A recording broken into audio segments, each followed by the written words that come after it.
Mi casa ideal es una casa moderna. En Colombia es una casa que tiene un patio grande, una piscina con árboles y plantas. Mi casa es un lugar relajante, tranquilo. Hola, mi gente. I was just thinking out loud about all the things I like to have in my ideal house. What does your ideal house look like? 1 room, 1 bathroom, or 6 rooms, 10 bathrooms? Whoa, that would be way too much for me. But anyway, in today's lesson, we're going to talk about the home that we share with our loved ones. We're going to learn new things and review some old things as well. So stick around and let's get to work! You'll see how, by the end of this lesson, you'll be able to answer questions about your house, like where you live and the different rooms in your house, using new vocabulary. Make sure you have a copy of the PDF activity sheet, Las Partes de la Casa, where you're going to work on some vocabulary. Are you ready? ¡Vámonos!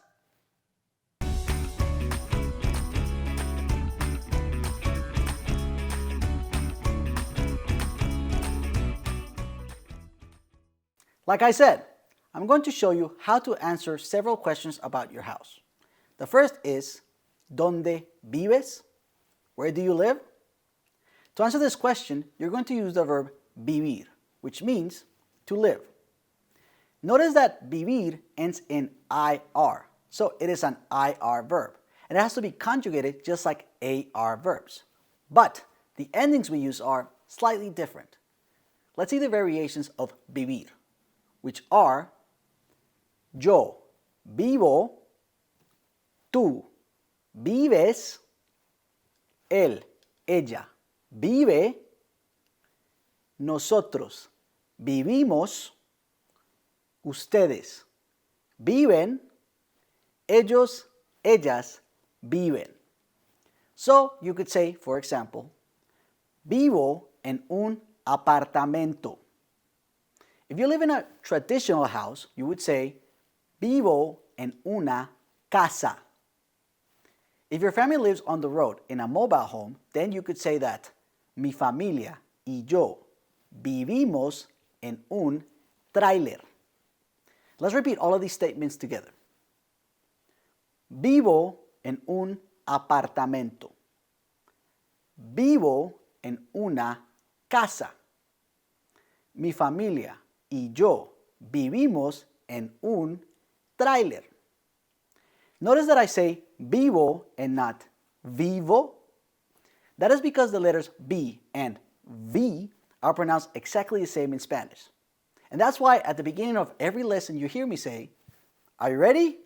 Vámonos, and not vámonos. So say vivo en una casa and not vivo en una casa. Okay? Good. Now, if you live in a farm with your family, you could say, vivo en una granja con mi familia. Say granja with me. Granja. Now, let's say the entire sentence together. Vivo en una granja con mi familia.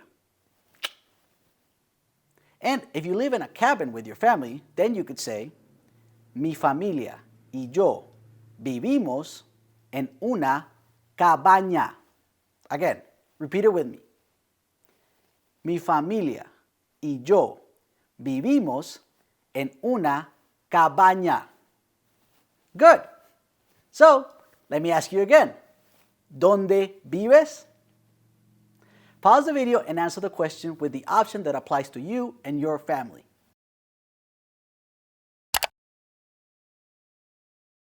Now that you know how to answer the question, ¿Dónde vives? Let me ask you another question.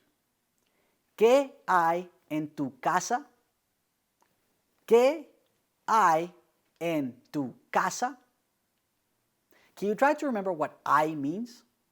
You've used it before to talk about the things in your studying space. I'll help you remember. I means there is, there are, or is there, are there? We use I to express the existence of something. For example, hay una computadora en mi lugar de estudio. That's how you used I before to describe your place of study. Now we're going to use I to describe different spaces in a house. This time we're going to start by checking what vocabulary about the house you might already know.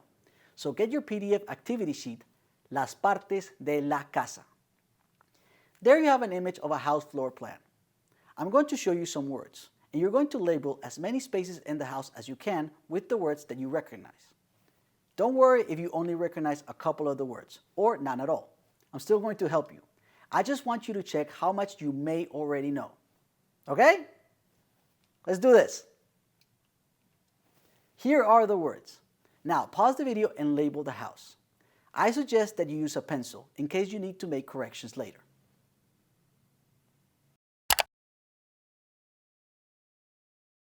So, how did it go? Did you notice the words that were kind of easy to figure out because they were cognates? Nice!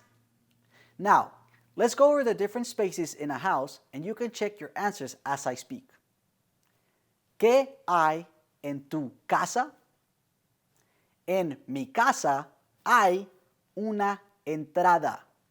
You can also say la entrada, the entryway. So, repeat after me. En mi casa hay una entrada.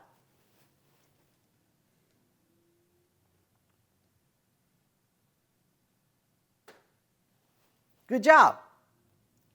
¿Qué hay en tu casa? En mi casa hay un dormitorio. Or el dormitorio. Dormitorio kind of sounds like dorm, right? So, repeat after me. En mi casa hay un dormitorio.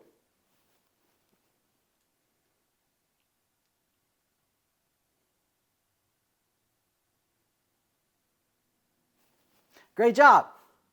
Here you can change un for the number of bedrooms in your house.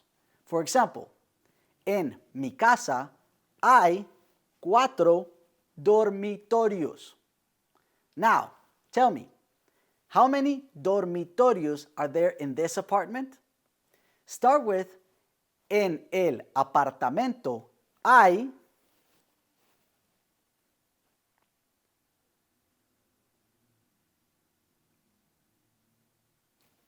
Excelente! Let's see if you were able to figure out the next one. What do you call this part of the house where you keep the car? If you said garaje, then you're correct. Un garaje or el garaje. Now, here's another pronunciation tip. The letter J in Spanish sounds like the letter H in English. That's why when I'm texting with my friends and laughing, I write ha ha ha. Hi, hello, garaje. The right pronunciation is garaje, not garage. So say garaje with me. Garaje. So, ¿qué hay en tu casa? En mi casa hay un garaje. Let's say the question and the answer together. ¿Qué hay en tu casa? En mi casa hay un garaje. Good job. Now, another way to ask about what's in your house is, ¿qué tiene tu casa? What does your house have? Generally speaking. To answer, ¿qué tiene tu casa? You would say, mi casa tiene. For example, this part of the house with a sink and a toilet is el baño. So you would say, mi casa tiene un baño, or mi casa tiene 3 baños. Try to say the question and answer with me. ¿Qué tiene tu casa? Mi casa tiene un baño. Now, tell me how many baños your house has. Start with, mi casa tiene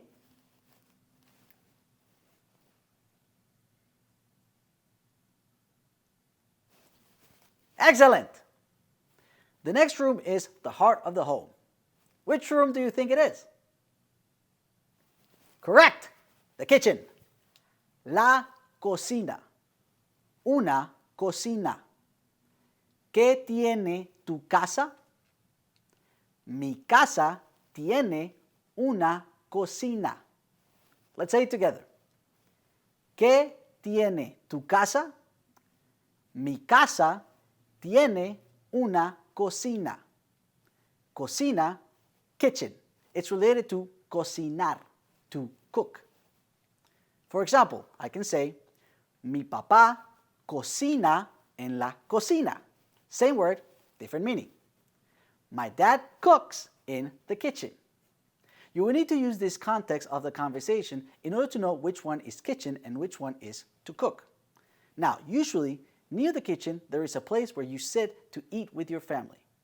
That is el comedor. Un comedor.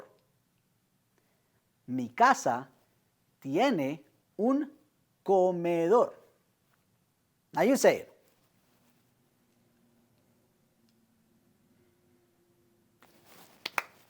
Excelente. Then we have la sala, una sala. Try to guess what sala means. If you said living room, you are correct again. Then how would you answer the question, ¿qué tiene tu casa? You would say, mi casa tiene una sala. Say it with me. Mi casa tiene una sala. Good job. Finally, out in the back of the house, we have el patio. Un patio. I'm sure this was the easiest one because we used the same word in English. Patio is actually a word that English borrowed from Spanish. The patio. El patio. So, mi casa tiene un patio. Or, en mi casa hay un patio. Repeat after me one last time. Mi casa tiene un patio.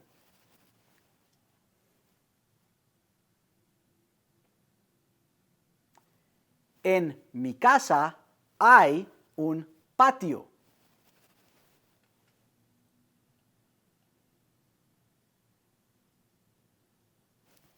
Excellent! This is what your PDF activity sheet should look like. Pause the video here and try to mention some spaces that your house has.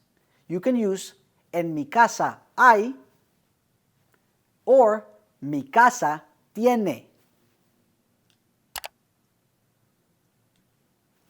Excellent work today!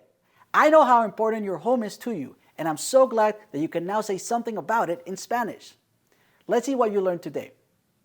Today you learned to answer questions about your house, like ¿Dónde vives? ¿Qué hay en tu casa? Or ¿Qué tiene tu casa? To answer these questions, you also learned new vocabulary about different types of houses and rooms in a house. Again, you did awesome today! Thank you for your effort. Just keep practicing and I promise you, you'll get better at speaking Spanish. Until then, I'll see you next class. Ciao! Nos vemos!